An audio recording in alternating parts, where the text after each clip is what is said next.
Merci Karine pour cette introduction. Merci vraiment pour l'opportunité que tu me donnes de pouvoir parler à ta communauté.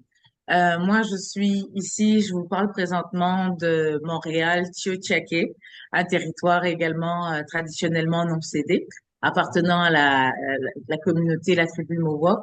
Euh, je suis vraiment contente. Je sais qu'on a vraiment très peu de temps et mon objectif vraiment, lorsque tu m'as approché et puis qu'on a décidé de ce thème créatrice de richesse, je vois vraiment ce moment comme un moment de partage. Si mon expérience peut servir de motivation, le fait que j'ai créé mon entreprise, que j'ai créé de la richesse justement, peut servir d'inspiration et de motivation à d'autres femmes. Écoutez, ben, j'aurais atteint l'objectif souhaité. Beaucoup de femmes souhaitent se lancer en affaires et ne font pas forcément le saut. Et de fois, ça prend justement d'avoir des modèles de représentation, ça prend d'avoir des exemples des femmes qui nous ont, qui ont fait le saut pour nous motiver. Alors, l'objectif de cette rencontre, ça va être de tout simplement parler de mon parcours, euh, présenter aussi un outil pour celles qui souhaitent aller plus loin en entrepreneuriat, la plateforme qui est le campus startup que nous avons lancé au printemps dernier, parce que justement notre mission c'est de rendre l'entrepreneuriat accessible. Vous allez savoir un peu plus sur moi puisque ça fait partie de la présentation. Alors sans plus tarder, je vais tout de suite partager mon écran. Voilà. Est-ce que tu peux me confirmer, Karine, que tu le vois? Oui, oui, oui, OK. Excellent, excellent. Alors, dans un premier temps, permettez-moi de présenter mon équipe. On ne fait rien tout seul. Donc, vraiment une merveilleuse équipe qui me soutient dans cette mission de rendre l'entrepreneuriat accessible alors aux femmes. Et on va dire que 80% de notre clientèle sont des femmes immigrantes. D'autres sont natives d'ici, mais issues des communautés culturelles. Donc, il y a Cindy qui m'aide pour les opérations, Martha qui est responsable du numérique, Jessie qui nous aide, qui conseille les entrepreneurs, Shama aussi nous a rejoint pour nous aider. L'équipe a évolué depuis cette présentation-là. Yanis et Cathy qui aident à la gestion de projet et aussi nous avons Mama qui nous a rejoint aussi pour nous aider dans des projets spécifiques. En dessous, vous avez mon conseil d'administration parce que écoutez, vous savez que je suis une entreprise d'économie sociale. Si vous n'êtes pas familière avec ça, je vais peut-être dire quelques mots tantôt sur l'économie sociale, mais nous sommes un organisme à but non lucratif et nous avons aussi de l'autofinancement parce que nous vendons nos services. Alors, mon conseil d'administration qui est là et qui soutient la mission de l'organisme et qui me soutient aussi en tant que directrice pour m'aider dans mes différents objectifs. Alors, voilà, je vais passer à la slide suivante. Vous aurez la présentation, donc vous pourrez vraiment prendre le temps. Je passe assez vite parce que comme le temps est court et puis je veux aussi prendre du temps pour répondre à certaines questions. À Startup, qu'est-ce qu'on fait? On a un incubateur de communautés féminines. Ça veut dire qu'on accompagne les femmes en entrepreneuriat, mais on accompagne aussi des groupes de femmes en entrepreneuriat.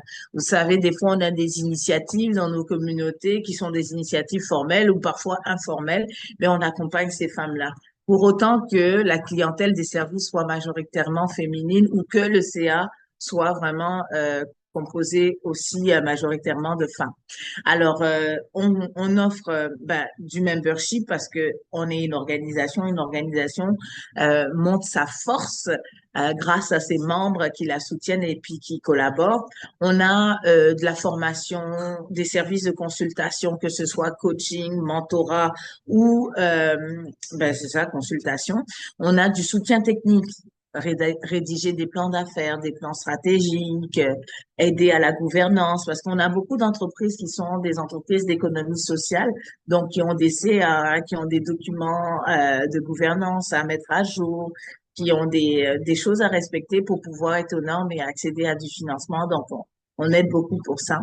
On a l'économie sociale, bien sûr, on en fait la promotion auprès des femmes des communautés culturelles parce que ici, dans la province du Québec, l'économie sociale est bien connue, mais très peu par les communautés culturelles. Donc, veille à être des ambassadrices pour nos communautés. On parle aussi d'économie 7.0. Ça, on y tient beaucoup parce qu'on a un gros réseau de femmes de foi et c'est important pour elles justement de pouvoir comprendre l'entrepreneuriat à travers leurs choix, à travers leurs valeurs. Et ça, c'est quelque chose qu'on comprend. Et puis, dès le début de Startup, il y avait vraiment cette communauté et on faisait des ateliers spécifiques. Ça, c'est un peu une de nos particularités. Et ce qu'on aime beaucoup, c'est aussi faire des activités de réseautage. Chaque année, on arrive à rejoindre 1000 personnes à travers nos différents événements et activités. On en est bien content. Alors, bon, bah voilà, grosso modo, les différents services qu'on offre, soutien à la gouvernance et tout ça, comme il vous a été présenté. Bien sûr, vous pourrez aller voir sur notre site startup.ca, le petit logo là va vous y amener et vous pourrez aller avoir la liberté d'aller explorer chaque chose. Il y a des détails là-dessus. Donc, ce que je montre, c'est comme déjà un début parce que j'utilise la façon dont je me présente aujourd'hui à vous comme modèle pour vous inspirer, pour vous montrer comment se présenter aussi à votre tour à d'autres, de montrer oui vos services, mais souvent on oublie notre impact. Et c'est important de connaître les ODD auxquels on répond, notre impact, à quel point ça rejoint les objectifs de développement durable. Euh, euh, J'allais dire de l'UNESCO, mais bon, attendez, j'ai un trou de mémoire. En tout cas, les objectifs de développement durable des Nations Unies. Des Nations Unies. Alors, des Nations Unies, voilà, c'est ça. Apparemment, si jamais il y a une interruption, parce que là, je viens d'avoir une notification qui dit que mon Internet est instable, au besoin, comme c'est un Internet commun, au besoin, je changerai de source d'alimentation. Donc, n'hésitez pas à me dire si jamais il y a un petit bug. Alors, nous, on touche à l'ODD 4, éducation de qualité, parce que la formation nous permet justement d'instruire les femmes et de leur montrer l'entrepreneuriat de façon pratique. L'ODD 5 également, parce que égalité des sexes, vous savez que on a une société qui a été construite principalement par les hommes, donc les femmes ont beaucoup de chemin à faire pour atteindre l'égalité. Alors, alors que nous spécialisons dans l'entrepreneuriat féminin, mais on contribue à cette égalité-là et à donner du pouvoir d'agir aux femmes. L'ODD 8 également, parce que la croissance économique, alors que nous parlons d'économie sociale, d'entrepreneuriat, ben, on contribue à créer de la richesse, d'où le titre créatrice de richesse, parce que l'entrepreneuriat, c'est ce que ça fait. Oui, ça crée de la richesse économique, mais j'ai envie de dire aussi de la richesse personnelle. C'est le sentiment d'accomplissement quand tu as atteint tes objectifs et quand tu arrives à te réaliser et avoir un réel impact. Ça, c'est vraiment fort.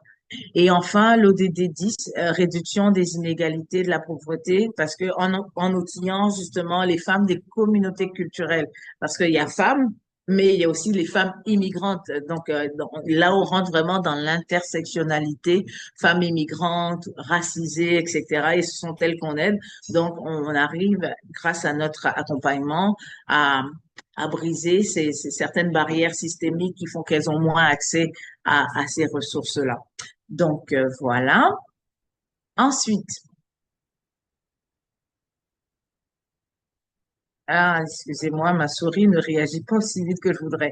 C'est important lorsqu'on se présente d'être capable de parler de notre impact. Qu'est-ce qu'on fait concrètement? Qui on rejoint? Donc, Startup, on a à peu près 141 membres. Parmi ces membres-là, 72 sont des membres organisations, donc des OBNL, des entreprises d'économie sociale.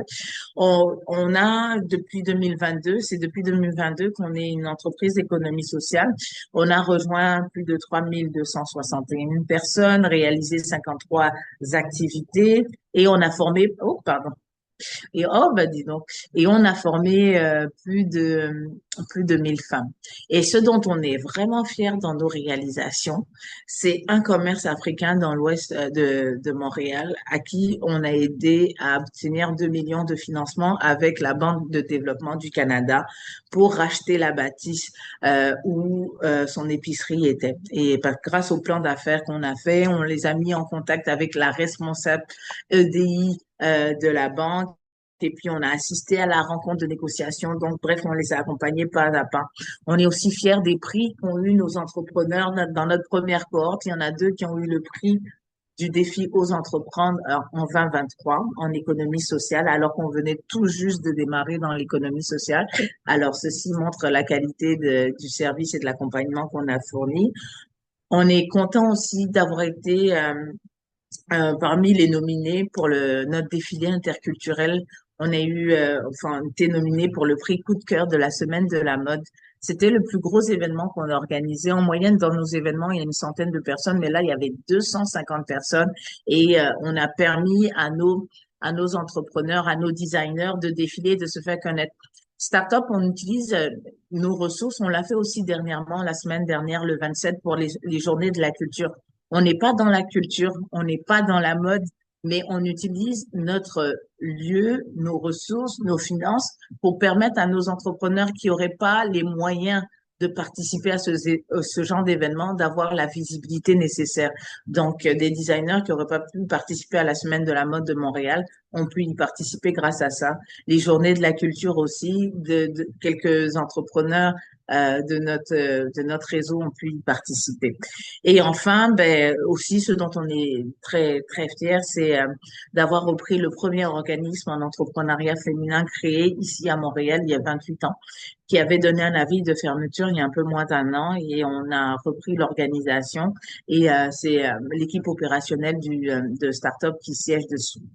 Bref, déjà, donc l'objectif, comme je vous ai dit, hein, le temps est court, donc l'objectif là, c'est pas de rentrer forcément dans des choses très techniques, mais c'est tout simplement j'ai deux objectifs: vous inspirer en partageant mon parcours, et puis là, je viens de vous présenter mon organisation.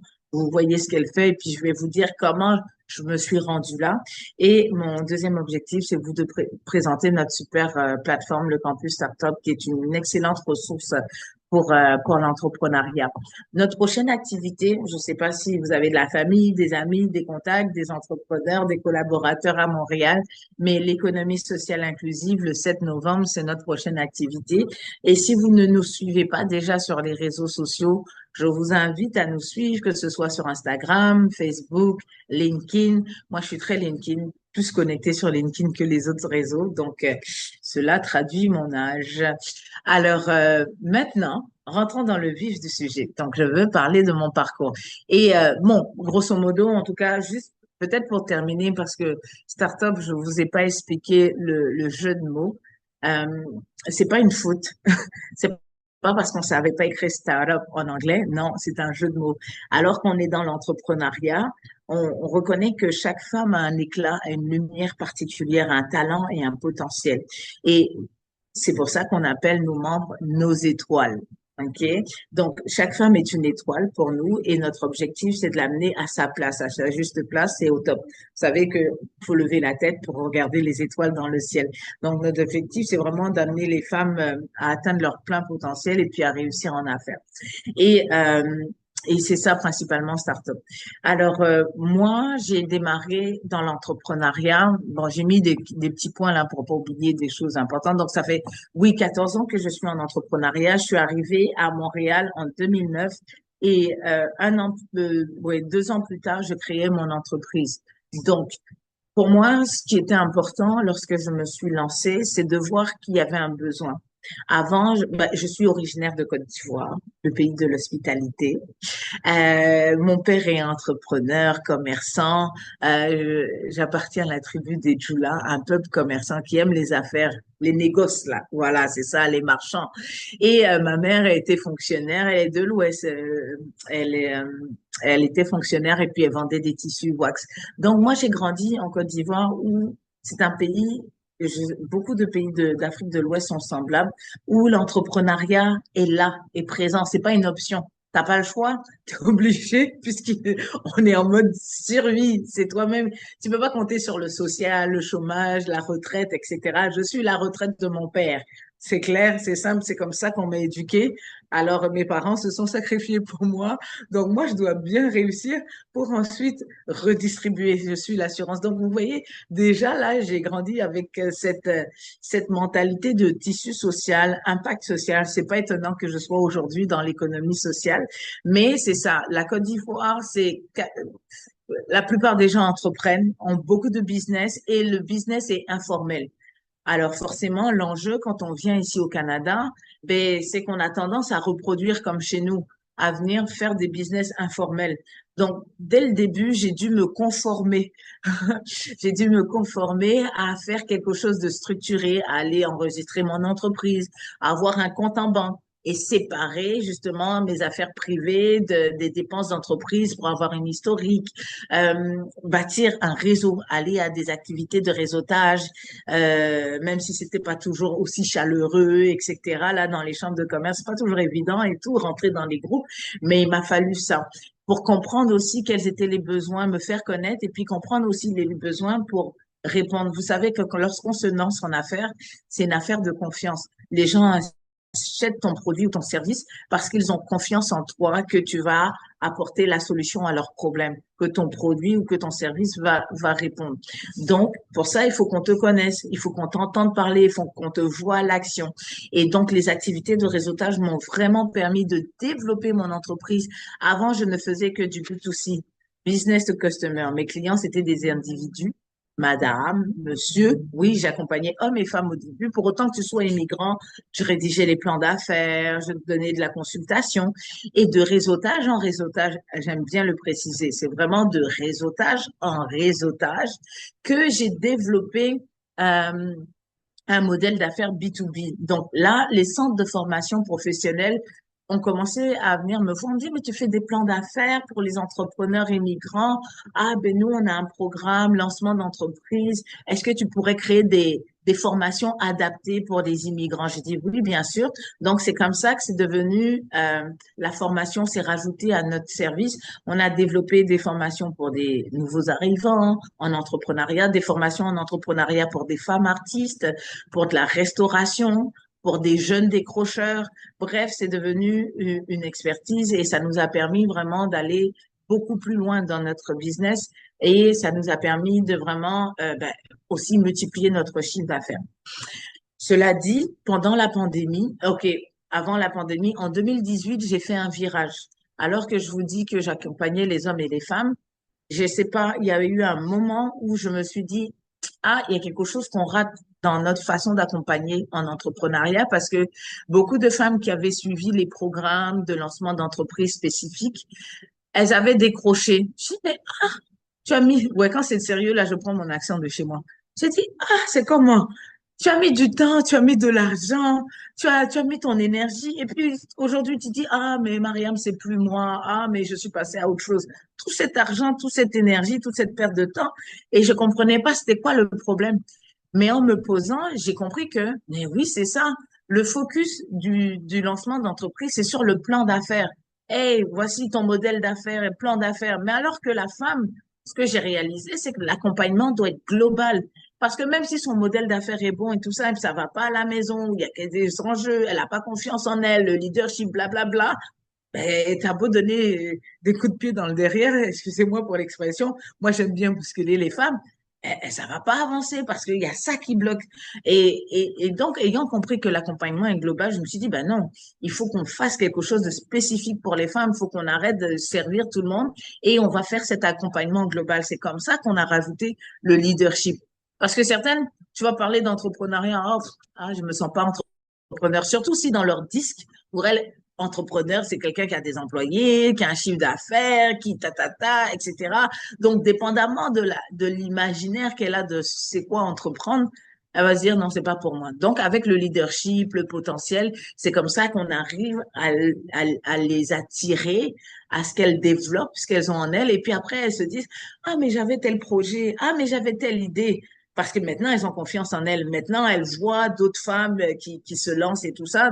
Donc, c'est vraiment comme ça qu'on a développé notre service. Au départ, c'était vraiment les femmes, l'entrepreneuriat hybride. Parce que les femmes qui travaillent de 9 à 5h30, elles sont disponibles pour leur entreprise, mais la plupart des organismes étaient fermés. alors qu'il y a beaucoup d'organismes d'accompagnement en entrepreneuriat. Il fallait vraiment se distinguer ici à Montréal. Donc, on est venu d'abord avec cette niche-là parce qu'elles avaient les moyens de payer nos services. Et du coup, nous, on travaillait le soir et les fins de semaine pour répondre à l'offre et enfin pour répondre pour offrir nos services et répondre aux besoins qu'il y avait là. Et ensuite, on a évolué comme ça. Et en 2022, on est devenu une entreprise d'économie sociale pour avoir plus d'impact. Parce que ce que j'ai réalisé en restant une entreprise privée, on n'arrivait pas à avoir des partenariats avec certaines organisations.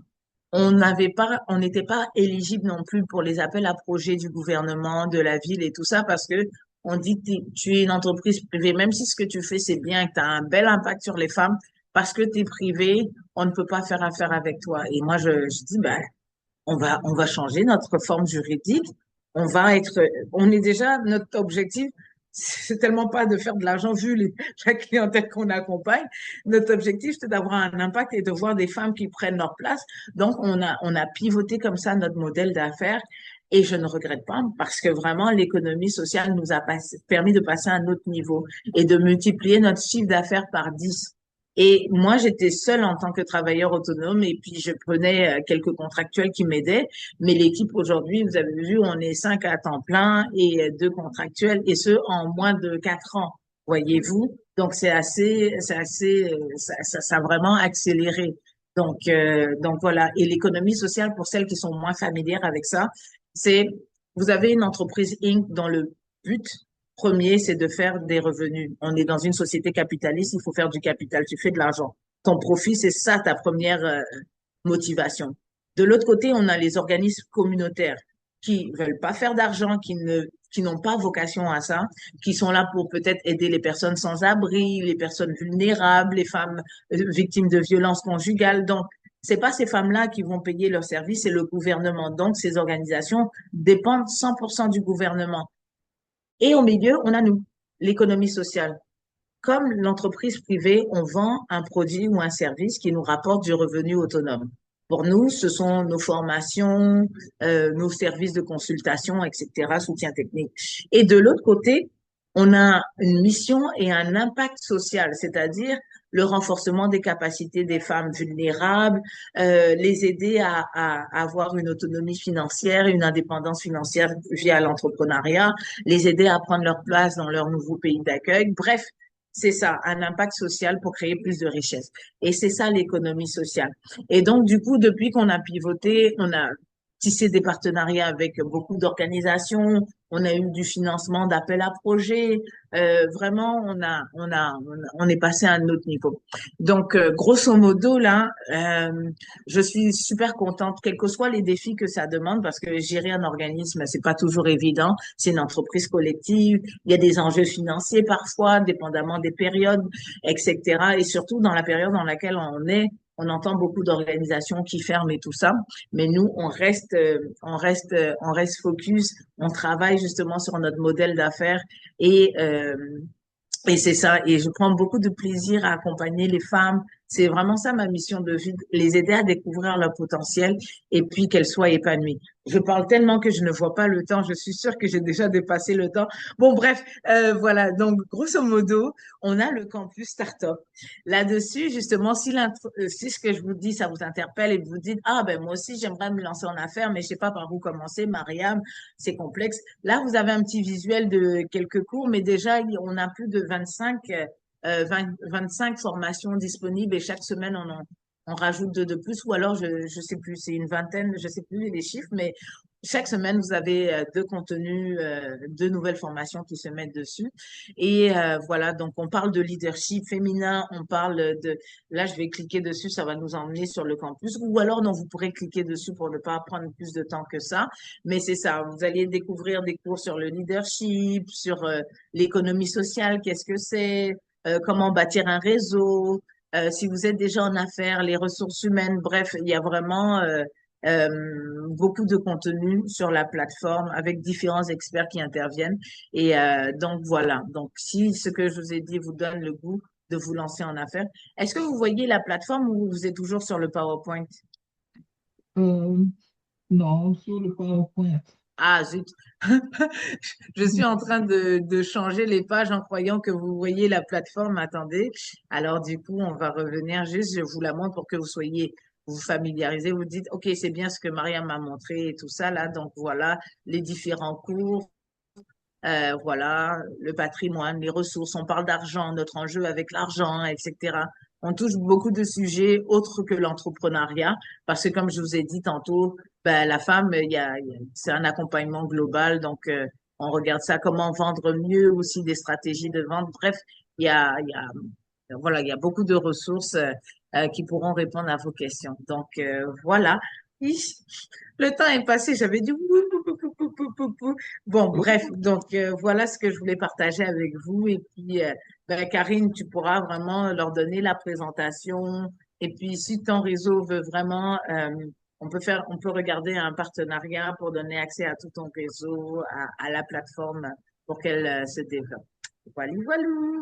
OK, merci beaucoup, Mariam, pour cette présentation inspirante. Et c'était vraiment avec beaucoup, plein d'énergie. Et OK, nous allons passer aux questions. Si vous avez quelques questions, peut-être 2 minutes pour les questions. Et, ou sinon, si vous n'avez pas de questions, vous pouvez toujours les faire suivre à Mariam.